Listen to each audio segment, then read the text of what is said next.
ఇప్పుడు వర్గీకరణ అడ్డుకోవడానికి ఒక సమాజం ముందుకు వచ్చింది. 30 ఏళ్ళుగా అడ్డుపడుతున్నది.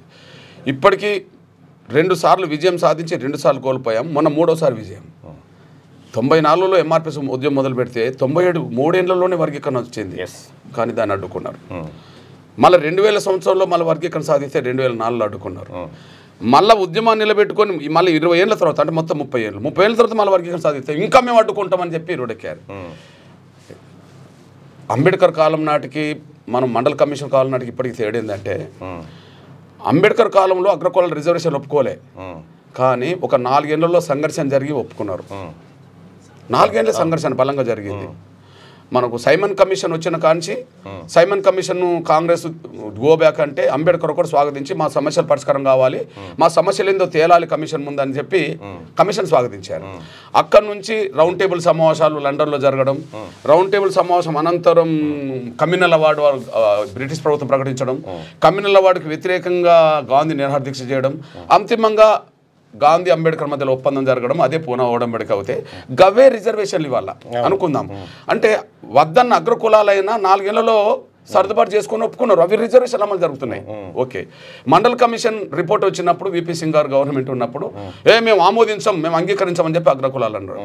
కానీ అనగారిన వర్గాలందరూ ఏకమై రోడ్డెక్కిండ్రు. రిజర్వేషన్ వ్యతిరేకంగా వాళ్ళు రోడ్డెక్కిండ్రు. అంతిమంగా సర్దుబాటు అయింది. ఒక 2 ఏళ్లలో దేశవ్యాప్తంగా కొంత ఘర్షణ కనిపించింది.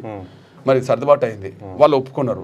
అంటే 2 సందర్భాల్లో 2-3 ఏళ్లలోనే అగ్రకులాలు ఒకనాడు దళిత గిరిజనులకు రిజర్వేషన్లు ఒప్పుకోవడానికి సిద్ధపడ్డారు. ఒప్పుకోని వాళ్ళు మళ్ళీ విపి సింగ్ కాలంలో ఒక 2-3 ఏళ్లలో ఒప్పుకున్నారు. కానీ దళితుల్లోనే ఎదిగిన ఒక మాల సామాజిక వర్గం 30 ఏళ్ళు ఎమ్మడబడుతుంది.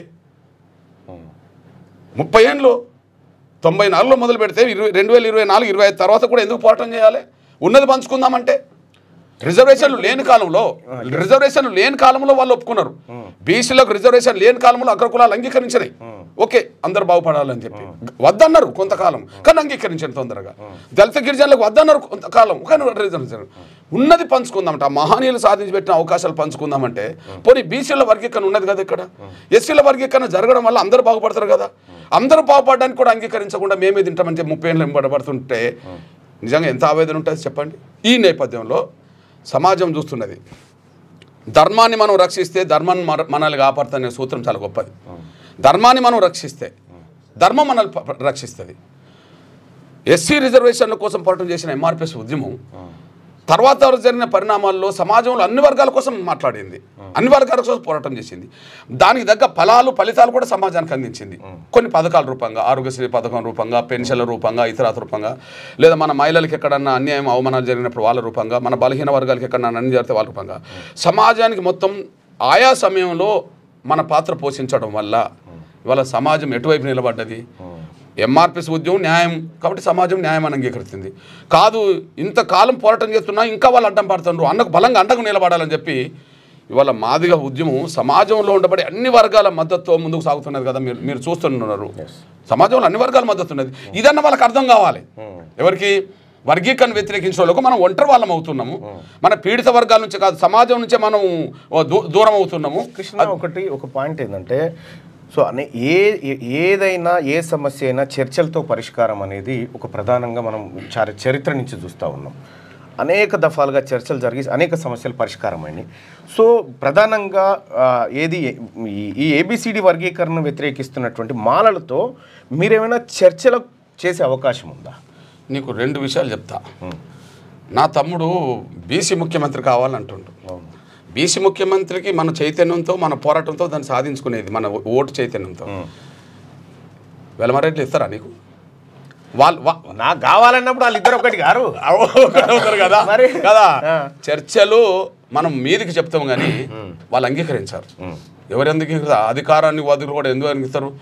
బాగా అనుభవించినోడు కూడా ఇతరులకు ఇవ్వడానికి కూడా ఒప్పుకోరు. ఇది నెంబర్ 1. అయితే కొన్ని సందర్భాల్లో చర్చలు న్యాయబద్ధంగా పరిష్కారమైన సందర్భాలు ఉన్నాయి. అంబేద్కర్ గాంధీ కాలంలో ఒప్పందమే కదా, పూనా ఒడంబడికే కదా, ఆనాడు చాలా గొప్ప పాత్ర పోషించారు. ఆ స్ఫూర్తితోటి 99లో ఎంఆర్పిఎస్ మాల మహానాడు నాయకుల మధ్యలో చర్చలు జరిగినాయి మీరు అన్నట్టుగా. అప్పుడు రాష్ట్రపతి ఆమోదం కోసం వర్గీకరణ అంశం వెళ్ళింది. అప్పుడు ఒక వర్ధన్ అని ఒక స్వచ్ఛంద సంస్థకు సంబంధించిన నడిపే ఒక మాల పెద్ద ఇంట్లోనే మాల మహానాడు అప్పుడు పివి రావు గారు పనిచేస్తున్నాడు. అప్పుడు పివి రావు తర్వాత జోపుడి ప్రభాకర్ ఉన్నాడు. కానీ చర్చలు జరిగినాయి. దానికి సాక్ష్యం మల్లు రవి. అప్పుడు 2 విషయాలు అనుకున్నాం చర్చలో ఒప్పందం పత్రం. ఒకటి, దళితుల మధ్యలో అసమానతలు ఉన్నాయి, వితింది దళితుల మధ్యలో అసమానతలు ఉన్నాయి. దాని పరిష్కారం దిశగా రాష్ట్రపతి ఏ అడుగులు వేసినా ఏ నిర్ణయం తీసుకున్నా దానికి కట్టుబడి ఉందాం. ఎందుకంటే రాష్ట్రపతి చేతికి వెళ్ళిందని సంతకాలు పెట్టేశాం. దాని సాక్షి మల్లు రవి. ఎప్పుడన్నా మల్లు రవిని పిలువు. ఓకే, ఈ ఒప్పందం జరిగినాక నెలకో 2 నెలలకో రాష్ట్రపతి ఎస్సీ వర్గీకరణ కరెక్టే అని చెప్పి డిక్లేర్ చేశాడు. మేము ఎస్సీ వర్గీకరణ రాష్ట్రపతి ఆమోదించిన మేము ఒప్పుకోమని అన్నాడు. మరి ఉల్లంఘించి అంబేద్కర్ గాంధీ మధ్యలో జరిగిన ఒప్పందాన్ని అగ్రకులాలు గౌరవించినాయి, రిజర్వేషన్ అమర్చినాయి కదా. తోటి మాలలతో నేను కూర్చొని ఒప్పందం పెంచుకున్నా కదా. అంటే ఈ ఇంకా గ్యాప్ రావద్దని చెప్పి మరి ఒప్పందాన్ని ఉల్లంఘించారు కదా. మళ్ళన్న ఒప్పందాన్ని ఉల్లంఘించారు కదా అంటే వాళ్ళకి అది కూడా లేకుండా పోయింది కదా. అంటే నేను అనుకుంటున్నా ఒకరు అవకాశాలు దోసుకోవాలని మనస్తత్వం ఉన్న వాళ్ళంతా ఈజీగా రారు. వాళ్ళు యుద్ధంలో ఓడించాల్సిందే, ధర్మ యుద్ధంలో ఓడించాల్సిందే. ఆ ధర్మ యుద్ధానికి సమాజం అంతా అండగుండాలని మరి అల్లుడుగానో అండగా ఉంటుంది. అల్లుడుగా అండగుంటా, అన్ని రకాలుగా అండగుంటా, ప్రధానంగా ఒక బీసీగా అండగుంటాం మేము. బీసీగా అండగు. లైక్ చేయండి.